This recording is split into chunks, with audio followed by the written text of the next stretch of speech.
Hello viewers, আরও একটি নতুন ভিডিওয়ে আপনাদের সবাইকে স্বাগত জানাই। আজকে এমন একটা আইডিয়া দেব, মাত্র একটা প্যানেলেই আপনারা কিন্তু ইনস্টল করে আপনারা বাড়িতে এসি লাগালে সেক্ষেত্রে কিন্তু আপনারা কারেন্ট অনেকটা বাঁচাতে পারবেন।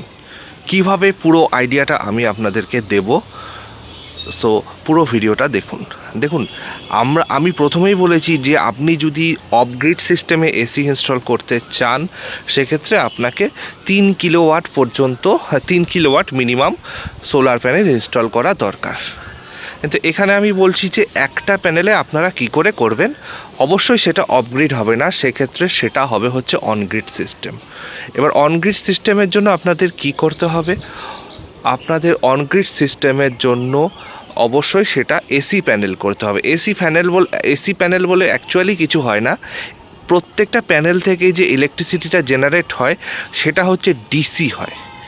সেই প্যানেলের পেছনে একটা মাইক্রো ইনভার্টার ইনস্টল করা হয়, যেটা কিনা ডিসিটাকে এসি কারেন্টে কনভার্ট করে। সেই মাইক্রো ইনভার্টার লাগানোর পর সেটাকে হয়ে যায় এসি প্যানেল। বিভিন্ন ইনস্টলার এই জিনিসগুলো বিক্রি করে। একটা ধরুন নর্মাল একটা যদি হিসাব ধরি, একটা আমি অ্যাজ পার অনলাইন প্রাইস আমি মোটামুটি 8,500 থেকে 9,000 টাকা দেখেছি এনফেজের একটা মাইক্রো ইনভার্টারের।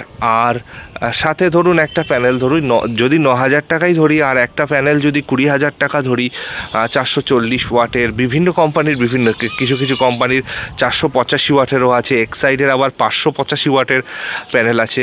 ধরুন আমি একটা 20,000 গড় ধরলাম প্রাইস, 20,000 আর ওইটা 9,000 বা 10,000ই ধরলাম, 30,000 টাকা আপনার প্যানেলটা ইনস্টল করতে লাগছে। আপনি সেটা থেকে কত ওয়াট পাচ্ছেন? মোটামুটি 400 ওয়াট আপনি পাচ্ছেন, 400 ওয়াট থেকে 450 ওয়াট পাচ্ছেন।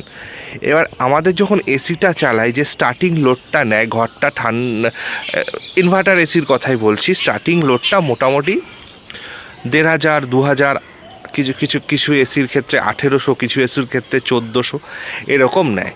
এরপর যখন ইনভার্টার এসিটা আইডিয়াল মোডে চলে আসে, যখন লোড মানে একদম খুব কম লোড থাকে, তখন মোটামুটি সেই এসিটা 500 ওয়াটের নিচে নেমে আসে।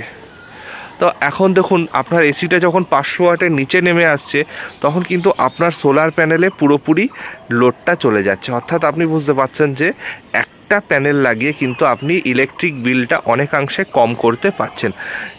অবশ্যই এর মধ্যেও একটা ড্রব্যাক আছে, সেটা কি, যখন বর্তমানে দেখুন, আমি আজও ওয়েবসাইট চেক করলাম ওয়েস্ট বেঙ্গল WBSCDCL এর, সেখানেও দেখলাম যে সিঙ্গেল ফেস লাইনের ক্ষেত্রে কিন্তু নেট মিটারিং নেই এখনও পর্যন্ত।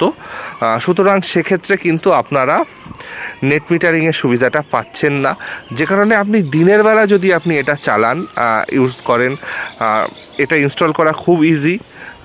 দিনের বেলা যদি আপনারা ইউজ করেন সেক্ষেত্রে কিন্তু অলমোস্ট লোডটা নেওয়া হয়ে গেলে আপনারা কিন্তু ফ্রিতে এসি চলছে।